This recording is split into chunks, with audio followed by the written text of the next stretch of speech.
I've talked before about viewing customers as consultants and rewarding them for their feedback, positive or negative. Making it easy for customers to provide this feedback is paramount if you want to get the most valuable information. You ideally want the feedback while your customer is in store or on your premises, while things are fresh in their mind.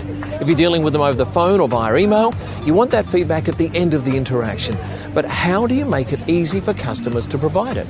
You could have your staff simply ask customers, but there are problems there. Staff will lose interest and stop asking, that's a given. If they've had a grumpy customer, they won't want that feedback because it's going to be negative, and most customers won't provide negative feedback face-to-face anyway, as they don't like conflict. So businesses need to find other non-threatening and easier ways to glean information from customers. This supermarket has a whiteboard near the registers where customers can post their thoughts and product requests. It's quick, nearly anonymous, and there's no interaction with staff, which has real appeal to customers. Some businesses ask customers to grade their experience via a digital unit at the counter. However, I can't see anything stopping staff entering bogus positive responses to up their ratings and enhance their standing in the company-wide network.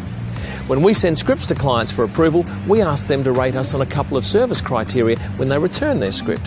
And in the case of many call centres, a staff member might be required to transfer you to the automated feedback line at the end of the call so you can grade them on the way your call was handled.